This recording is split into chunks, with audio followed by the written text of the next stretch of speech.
love Downeast Maine. I mean, not only do I love the accent and the linguistics, of course, but I also love the folklore. I love nothing better than to come back home after a long day at work and binge some dime store adventures, or to go and brew a cuppa and feel like I really am in the kitchen with Kendall Morse. If you go and crack open a book of New England folklore, you're going to find everything in there from farcical tales of teaching fish how to breathe in the air, to tame religious satire, to a tale of a man tearfully digging up his vampiric wife's body, removing her organs, and burning them.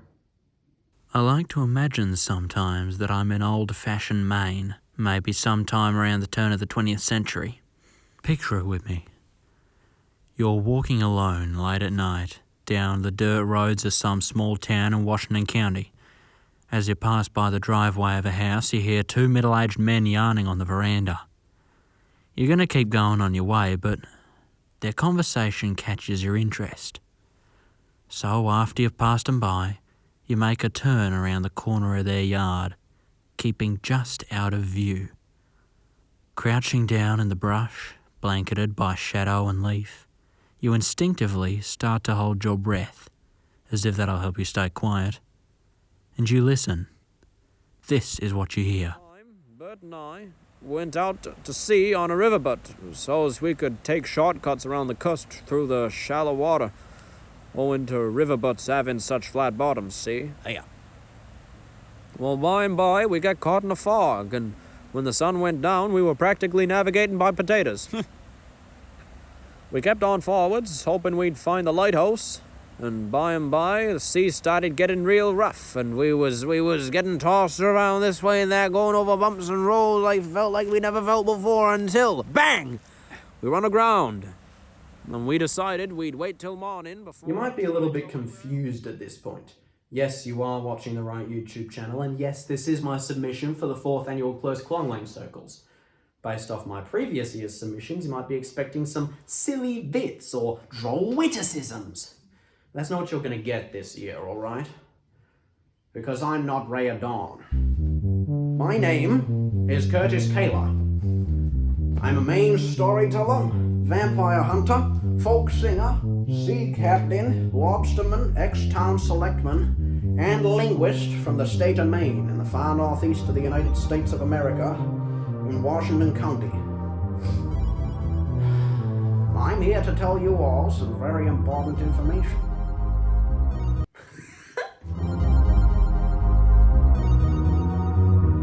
Vampires have been a part of the folklore of New England for centuries now, long as the Yankee used the vampire to explain such things as death and disease in his homeland, which is already full of various mythical creatures. But unlike most fearsome critters in the folklore of Maine, vampires are actually...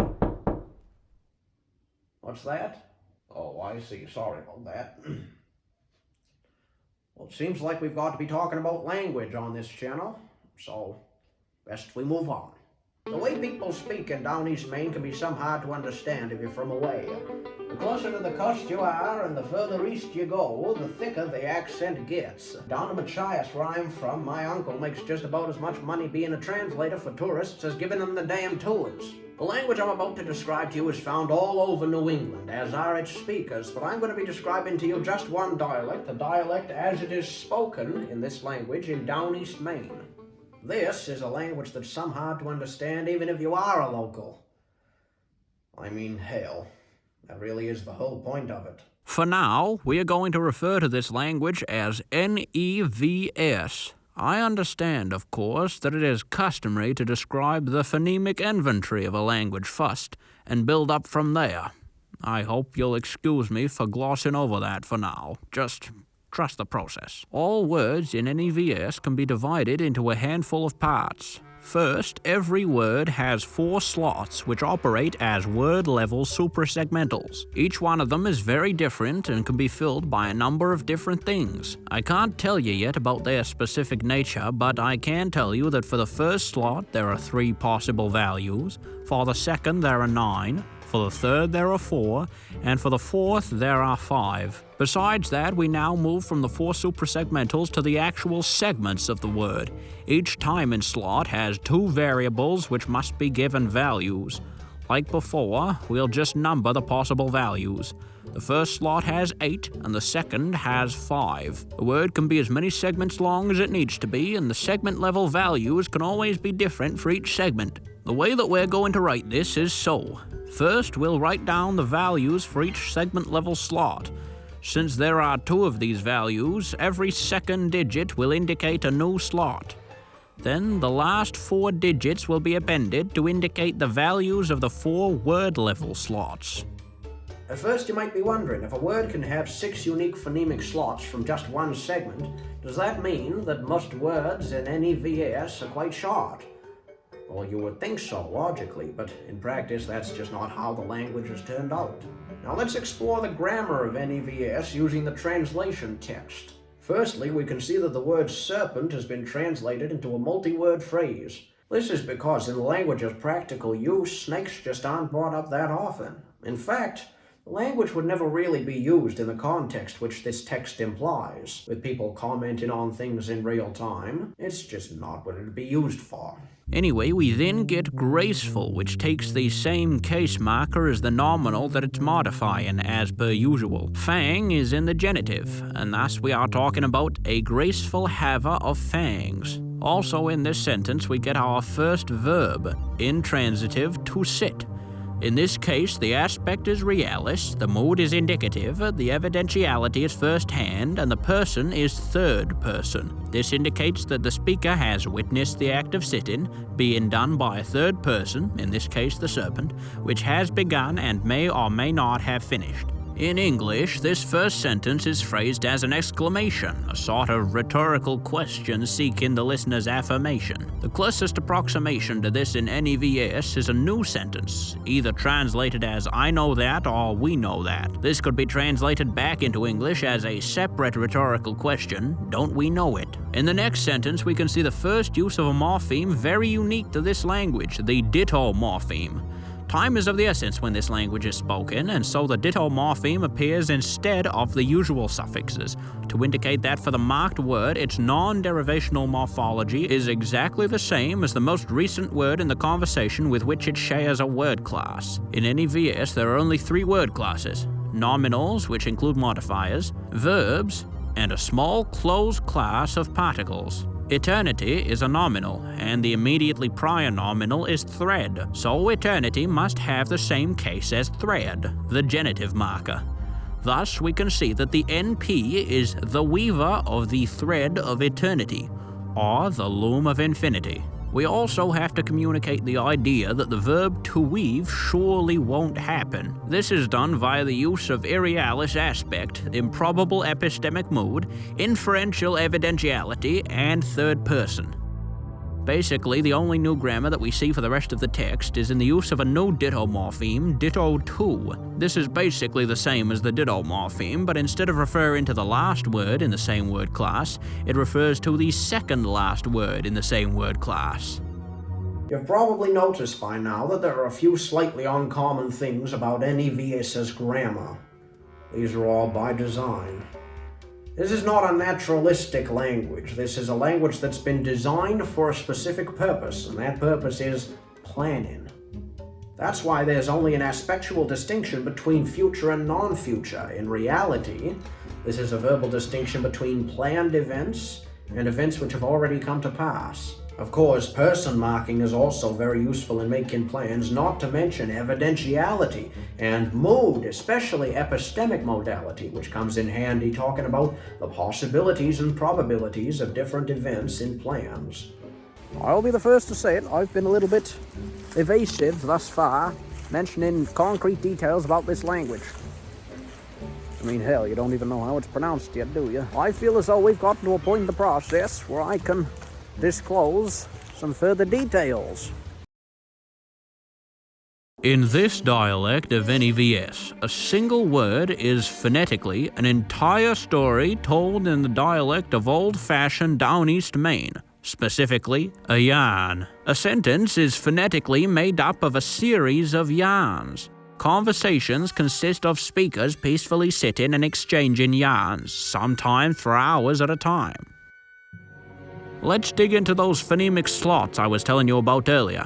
If we see each segment of a word as a sentence in Downeast Maine English and each word as an entire English yarn, we can describe the 4 word-level supersegments as operating on the nature of the entire monologue. These slots are the type of yarn, the topic of the yarn, the people in the yarn, and the overall mood of the yarn. On the segment level, the 2 variables which must apply to each English sentence are blueness and ambiguity. Let's look at our very first word, haver. Of course, we have the underlying 3 segments with these values, all under the influence of these 4 suprasegmentals. The first segment manifests as an English sentence with no blueness and no ambiguity. The second segment manifests as an English sentence with no blueness and pragmatic ambiguity. The third segment manifests as an English sentence with no blueness and intonational ambiguity. And of course, these 3 sentences must come together to form a yarn which is grounded, concerns locations within the state,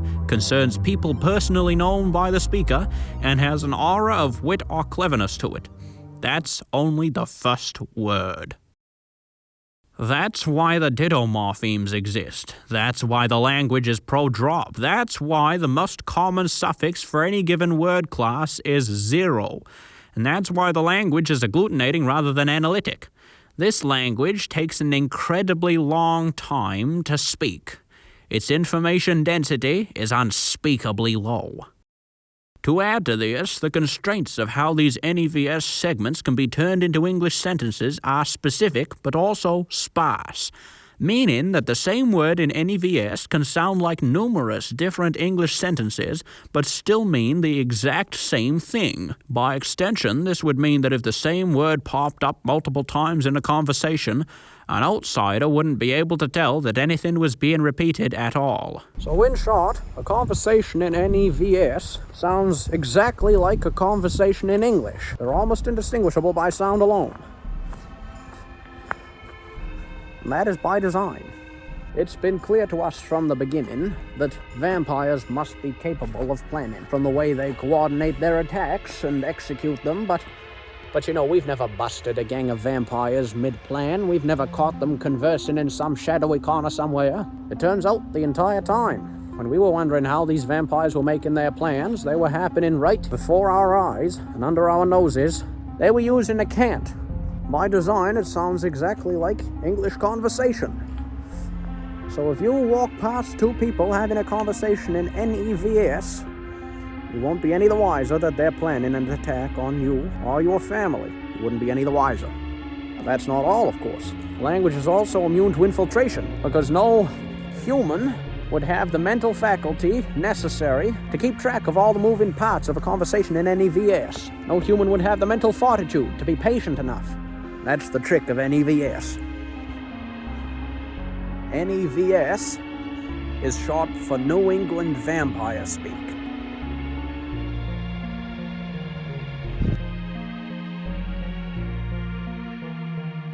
Now, like I said before, this language is used for planning, so, you know, in real life, we would never be able to speak about current events and make timely observations and exclaim things like, "Oh my God," in New England Vampire Speak. That's just not what the language is used for. Let's listen now to the recording, the translation of the text, to the first 2 sentences of the text, because if we had tried any more of the text for translation, it would have taken far too long. I'm just going to go with this for now. Be aware that this translation does contain some mild sexual references. It is rated PG and contains the humor characteristic of old men from the countryside. Just be aware of that. Without further ado, this is New England Vampire Speak. You know, some time ago, I was in a bar in Penobscot County, and word spread around I was from a pretty poor part of Maine. Yeah. Eventually, this one lady come up to me and said, "Is what they said true, that you were born in a log cabin?" I said, "No, ma'am, 'tisn't. But my father moved into one just as soon as he could afford it." That reminds me of the time my old man took my grandfather, who was afraid of flying, up in his plane for a ride, and as a joke, he pretended to dive bomb some guys playing a game of football beneath them, and then he pulled up at the last moment. Yeah. After he'd done that, he laughed and said to my grandfather, "Half the people down there probably thought there was going to be an accident." My grandfather said, "Half the people up here did have an accident."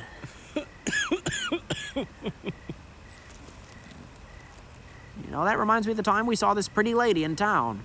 My friend said, oh, her front side is like the Mahoosucs and her back side's like Lead Mountain. Oh, careful there, or your front side will start looking like Lead Mountain too. I know you wouldn't fucking like that one.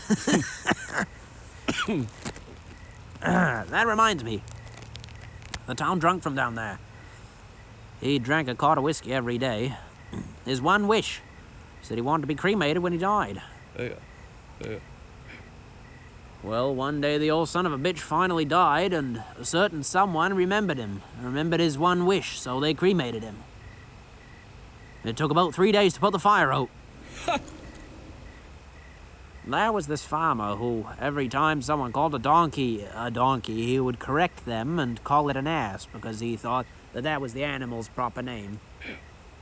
There was one occasion on which this particular gentleman's faithful pack equid had moved on from this model coil, and the farmer's neighbour, having perceived said farmer excavating in his paddock for the purpose of burial, inquired thusly, is that a donkey hole you're digging? Yeah. The farmer just glared at him and said, I know what your game is, you sick bastard.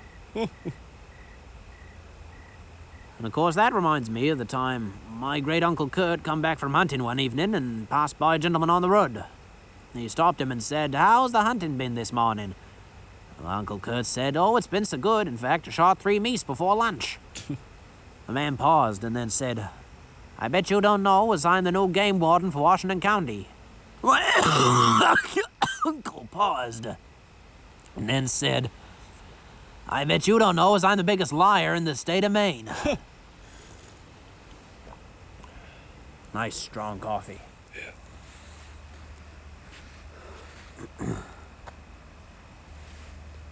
There was this lady down to Columbia Falls, who's known locally as the town bike for some reason or another, I'm sure.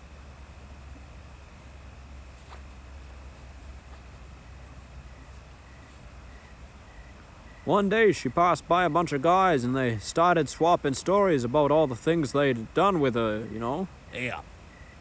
After they'd all had their turn talking, the last guy gave a real dirty look to all of them. The guy started by saying, well, I'm a brother. And nobody knows what he said next because by the time he was finished, there was no one left to hear him. And that reminds me of this lady who lived in Belfast. She was the skinniest girl you'd ever seen. In fact, she was so damn skinny, she swallowed a prune and 3 guys left town. And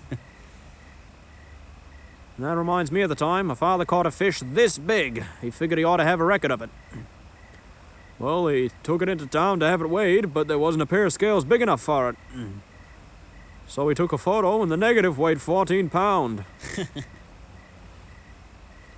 You know, there was hardly a cloud in the sky today. That reminds me of this one time. A man had been out in the town one night, and as you would understand, he ended up spending the night with a beautiful lady he'd met out at the bar. Next day, he was invited to have dinner with the town selectman.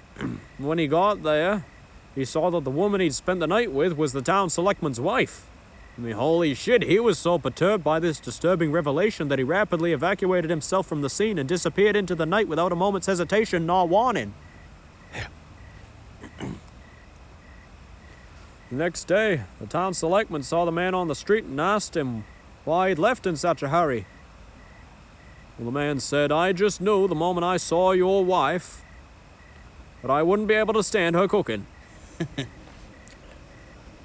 My grandmother was at the Boston Tea Party. She was the first bag they threw overboard. Reminds me, we used to have a gun that shot so far. We had to put salt on the bullets so the meat wouldn't spoil before we got there. On my fucking life, that's true. That reminds me, one time I went to New York City. And of course, well, you know what that's like. Hey, While I was there, I accidentally insulted the city in front of a local, and he started cursing and shouting at me. He said to me, go to hell! And I said to him, from the looks of this place, at least it'll be a short fucking drive. That reminds me, my father was a deep-sea diver. And one time, he accidentally went to Massachusetts and left as soon as he'd realized his mistake.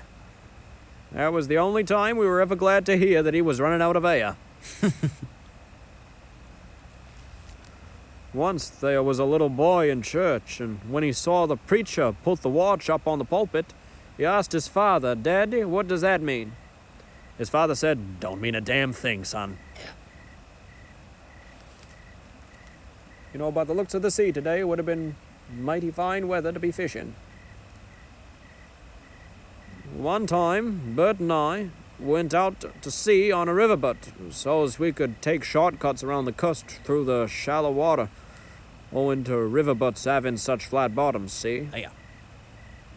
Well, by and by, we got caught in a fog, and when the sun went down, we were practically navigating by potatoes. We kept on forwards, hoping we'd find the lighthouse, and by and by, the sea started getting real rough, and we was getting tossed around this way and that, going over bumps and rolls. I felt like we never felt before until, bang! We run aground. And we decided we'd wait till morning before trying to go anywhere else. And when we woke up, we found out that we'd run aground on a barn roof in Appleton. It turns out the riverboat was so flat that we sailed 13 miles overground on a heavy autumn dew. Listen to that. There's hardly any wind tonight. Very tranquil.